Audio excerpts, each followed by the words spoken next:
Hey guys, Vlad here with AVT-Astro. So today I wanted to make a little video about selecting an ideal eyepiece collection. Let's take a look.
Alright, well, now that you guys have seen it, you just need to buy all this stuff and you'll have your ideal eyepiece collection.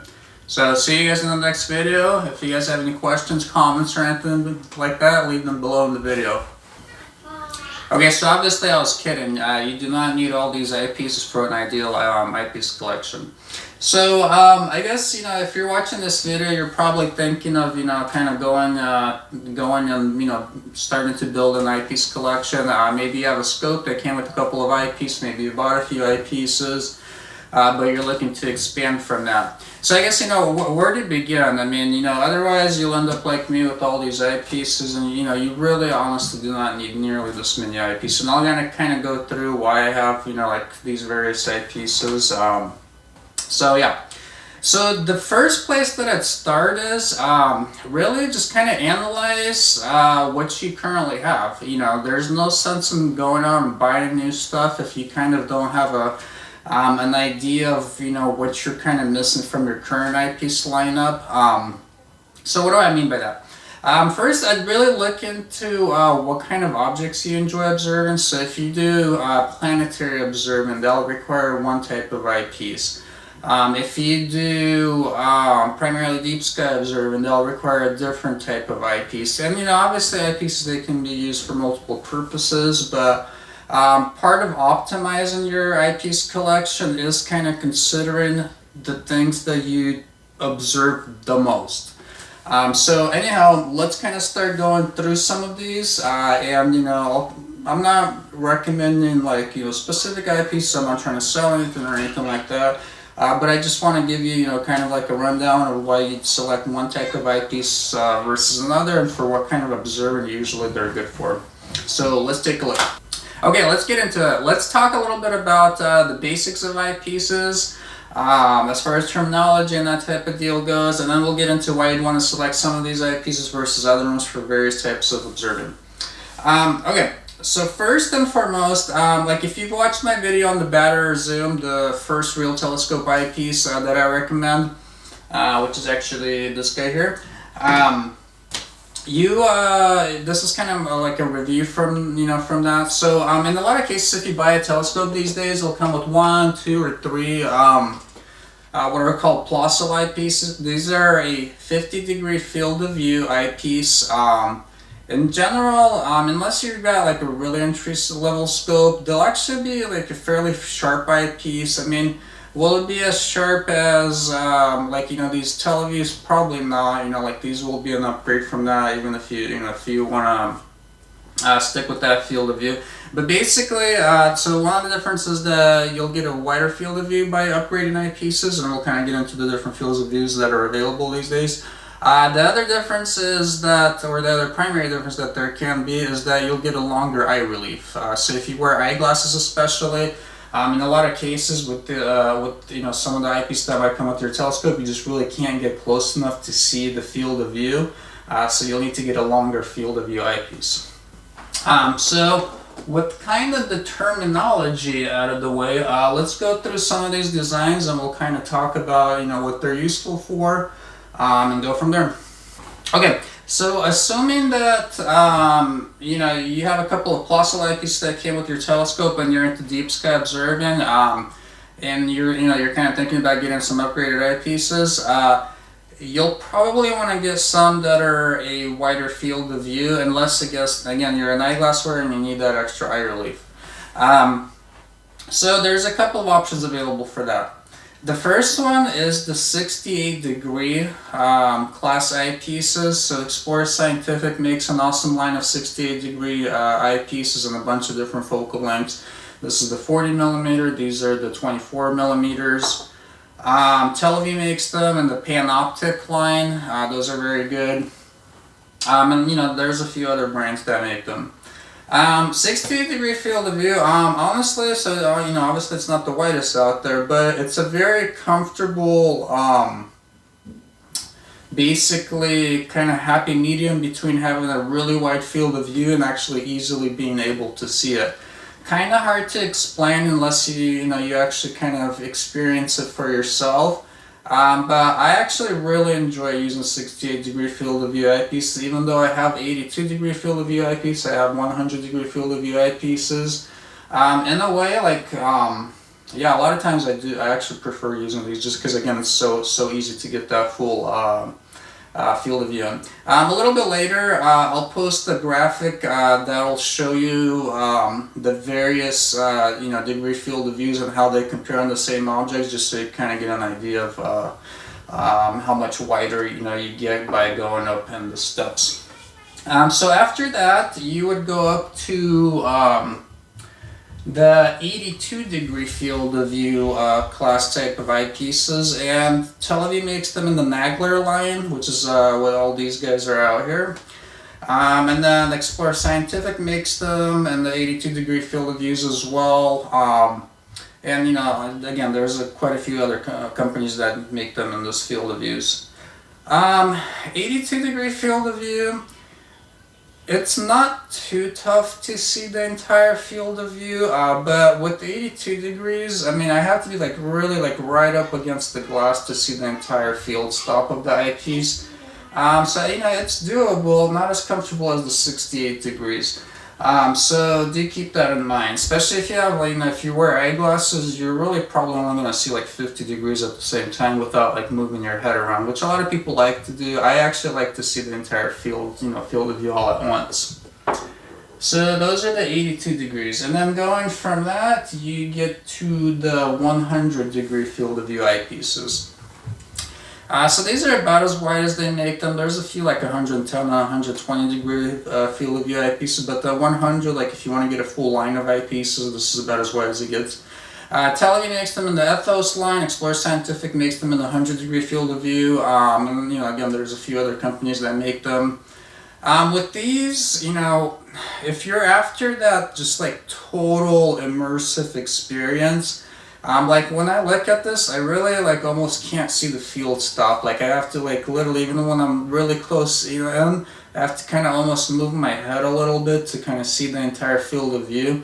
So with the 100-degree field of view eyepieces, the biggest thing that you get over the 82s and especially the 68s is that this really starts to feel like you're looking out the window of a spaceship. I mean, it's just really immersive. Again, eye relief is really tight, so if you're wearing eyeglasses, you're probably only seeing 60 degrees of field of view.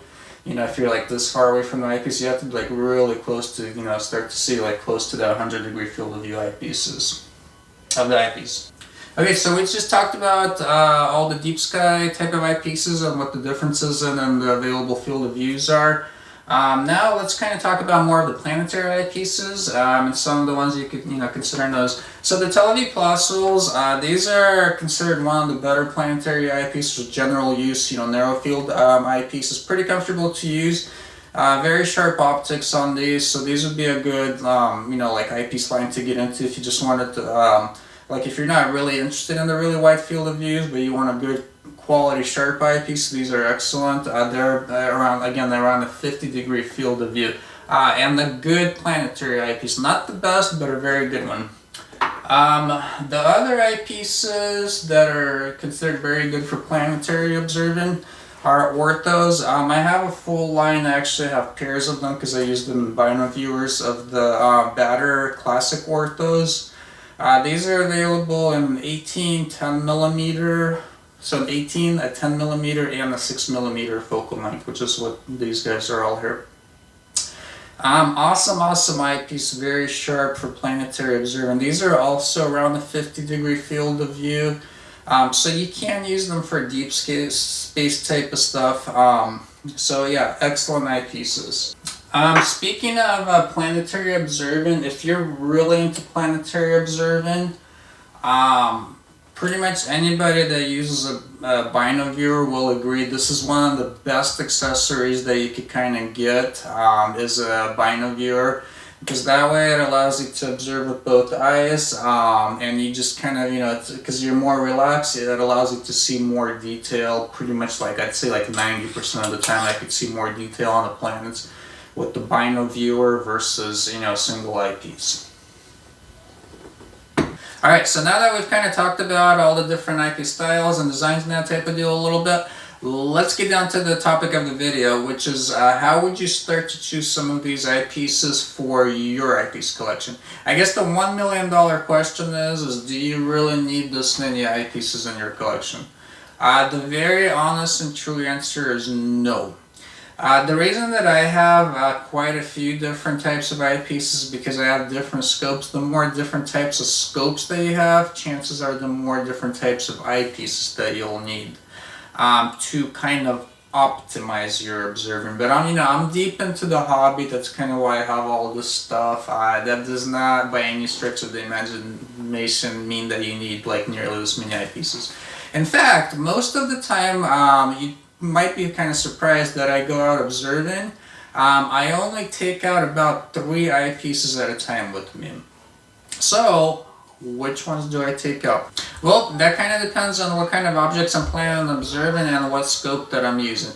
We'll assume that we're just dealing with one telescope just to keep things simple. So for deep sky observing, no matter what scope I'm using, I always take out one eyepiece that will maximize the total possible field of view of the scope. So again, it'll kind of really depend on how wide of a field of view eyepiece that you get. Like in the 68-degree field of view eyepieces, you're going to be at around 40-41 millimeter to kind of maximize that true field of view, and that's in the 2-inch, and then the other ones will have, the other field of views will have eyepieces that maximize them as well. If you have a telescope that only has an 1.25 inch finder, or a focuser, 24 millimeter in the 68-degree field of view is about as wide as you could do. Okay, so I'll always take out one of these. Why is that? Well, because these eyepieces kind of serve 2 purposes for deep sky observing. First of all, it's your finder eyepiece. So it's the lowest power eyepiece. It gives you the widest possible field of view, so it's a lot easier just to find stuff in there. Even if you have go-to, chances are your go-to accuracy isn't going to be like 100% dead on. So these are still really handy to have. Secondly, I like to have one of these around because that way, even if it's a small object that I'm looking at, let's say like I'm looking at like M57, which would typically you'd want more magnification for that guy because it's a pretty small planetary nebula. A lot of times I like to see how it's framed with the surrounding stars and that type of deal. Awesome to have. If you're using an O2 filter or any type of light pollution filter, a lot of times a lower power eyepiece, because it gives you a larger exit pupil, which in turn gives you a brighter image, is what you want as well. So awesome. So I guess to kind of sum that up, an eyepiece that optimizes or maximizes the field of view is definitely one eyepiece that I would consider for your collection. Okay, so the second eyepiece that I usually will take out with me is one that'll give me a magnification of around 120 to 130x. Why is that? You know, honestly, I don't have a good scientific explanation for it, but I find that a lot of deep sky objects just look really good at that power. So whichever eyepiece that happens to be, whichever focal length eyepiece that happens to be with your scope, that's a really good magnification to use. If you want to go by exit pupil, you know, you'd probably want to get an eyepiece that's like 2 to 3 millimeter exit pupil. Because at about 2 millimeters, where the human eye basically maximizes the resolution of things that you look through an eyepiece. So if you want to do it by exit pupil, yeah, that's a good way to do it too. But 120, 130x, it's actually not a bad planetary power. Like on most nights I've seen, you could look at planets with it. It gives you a relatively big image, but you know the scene will support it. For deep sky objects, awesome magnification. I don't know what it is about it, but I love it. I mean, over the years, I've just kind of settled in on that, and it works really well for a lot of deep sky objects. Okay, so the third eyepiece that I'll usually burn out is a higher power eyepiece. You know, that'll kind of depend on the scope that you have. Most scopes will support up to about 200x pretty easily on, you know, like on the average night, especially for deep sky observing. If you have a larger Dob, you know, you could do even higher power than that. So it really kind of depends. So the third eyepiece would be a higher power eyepiece. Honestly, that's usually the eyepiece that I use the least often. So like, it kind of depends. Like in a lot of cases, I'll burn out my 5.5 millimeter Explore Scientific 100 degree field of view eyepiece. This will usually give me 2 to 300x on most of my scopes. So yeah, that you know, it's a good eyepiece.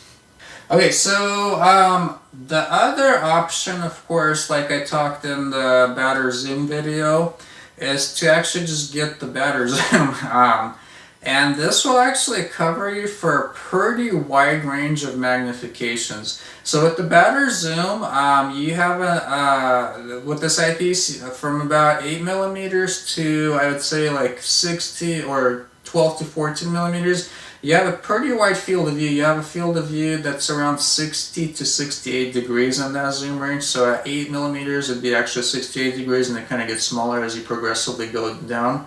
So if you're, if you want just like a 2 eyepiece, simple solution, honestly, a lot of nights, even though I have all of these eyepieces, this is the 2 eyepieces that I use. So I bring out my 40 millimeter 68 degree field of view. Again, it's really comfortable to use, really awesome eyepiece. I bring out the batter zoom. This covers me from 24 millimeters all the way down to 8 millimeters. At the 24 millimeters, it's pretty narrow. It's like a 50 degree field of view, but the closer you get to that 8 millimeters, it gets as wide as this guy. So yeah, and then just the 2 eyepiece, configuration for deep sky observing, or really even planetary, this is an awesome combo. So something to consider. Okay, so now kind of getting down to planetary observing. So which eyepieces would I do for that? Really, if you get orthos or high quality plossal eyepieces, you're pretty much about as good as it gets for planetary observing. Again, until you get a binoviewer. With the binoviewer, it becomes even better. But basically, you don't really care about a really wide field of view with planetary observing, because the planets are usually pretty small. As far as focal length that I'd recommend for planetary observing, it really depends on how good your scene is. But typically, like from what I could gather, in most places in the United States, usually on most nights, chances are you're not going to have scene that supports above 200x. It certainly doesn't here in the Northwest. So I would recommend getting one eyepiece that's around like 120 to 150x. That'd be a good eyepiece focal length to do for planetary. So most nights will support that scene-wise. The disk of, like, let's say Saturn, Jupiter, and Mars, in supposition, will look sufficiently big enough for you to see a decent amount of detail. The next focal length that I'd get is the one that'll give you a magnification of around 200 to like 220x. That'll probably, the scene will probably be good enough to use that, like, let's say, 1 out of every 3 nights or so. So that'd be a good magnification. Honestly, above that, like I don't really know if I'd really recommend getting an eyepiece, especially initially, because the scenes doesn't support magnifications of above 250x very often. So something to consider. The other thing that you could, of course, do is just get like an eyepiece that does like, let's say 120x, and then you get a Barlow, and that'll get you to 240x. And then if you want to get real crazy, you could get your second eyepiece, let's say, to be like 200x, and then with your Barlow, your fourth magnification will be like 400x. And if your scope is large enough to support that magnification, and if like when the scene is good enough, like once a year to do that, you're already good to go. So Barlow lens. Again, I'm gonna bring back the better zoom. I mean, I've done so much planetary observing with this. I've compared this guy to my orthos on multiple occasions. And, I'd be really hard pressed to say that these are too much sharper than this. And it's the same thing with like the Televi Plossols or really any of these guys. So yeah. So awesome for the planetary type of stuff. And with a lot of scopes, like, I mean, this will cover you for all the magnifications that you need. Man, I just like almost took this apart like 5 different ways. So in any case, yeah, planetary type of stuff. Okay, so now let's kind of cover like probably questions that you might have about eyepieces. Like, are televiews really that much better than, let's say, the Explorer Scientifics? I'd say in the center of the field of view, they really aren't any better. So contrast-wise, sharpness-wise, is going to be about the same. In the outer field of views, like kind of when you look to this towards the field stop, stars will look sharper, and these like so, and then the Explorer Scientifics, they look kind of more like comets compared to the Televi. So they are better corrected, especially in faster scopes. If you have like an SCT that's f10, you're probably not going to see too much of a difference. But in the faster scope, especially if you have like like say an f6 or faster, you probably will see it, like a decent difference. I've talked a lot about that in reviews that I have on my blog on the AVT-Astro.com. So if you're curious, just read some of those comparisons that I've made, between these guys. Another question that, is kind of a good one, comes up pretty often. If you're doing deep sky observing, do you see more with like a simpler eyepiece design compared to like a wider field eyepiece design? I've actually compared the views, like on especially objects that are kind of like, right on the edge of visibility, and a simpler eyepiece design can actually show you more than these like, wide field eyepieces. So that's something to consider. Now, even having known that, I still prefer the views that I get with, these kind of wider field of view eyepieces. Just looks more pleasing. So even though you are kind of technically giving up a little bit of performance with that, I still prefer the the views through this. However, though, if I'm doing just like if like I'm at a really dark sky star party, I'm like chasing just really dim stuff. Sometimes I actually will pull out my orthos and just kind of hunt down like really dim stuff, like like dim galaxies or something like that with these guys. So yeah. Alright, so to kind of sum everything up and bring the ship home, so which eyepieces would I recommend? Again, I'd recommend starting with about 3 eyepieces. One that kind of maximizes the total field of view possible, gives you the lowest field of view, or the widest field of view imaginable. Second eyepiece that's around 120, 30x, somewhere around there, and then another higher power eyepiece, probably around 220 to 25x or so for deep sky type of observing. Planetary is similar. If you're really into that, honestly, just get a bino-viewer, get some good pairs of eyepieces that kind of give you like like a good magnification range that'll be supported by your atmosphere. The other option, again, is the better zoom and whatever wide field eyepiece that you want to do. Highly recommend it. I can almost guarantee you will not regret this combo. Just in general, I've already kind of talked about this in my other video, but this eyepiece, even after you get more like fancy eyepiece, you're still going to use this a lot because just the convenience factor of like all the magnifications that it covers. Awesome, just sharp eyepiece. Love it. So anyhow, if you guys have any questions, comments, or anything like that, leave them in the comments below. Yeah, like the video. If you'd like, subscribe, and I'll see you guys next time. Bye.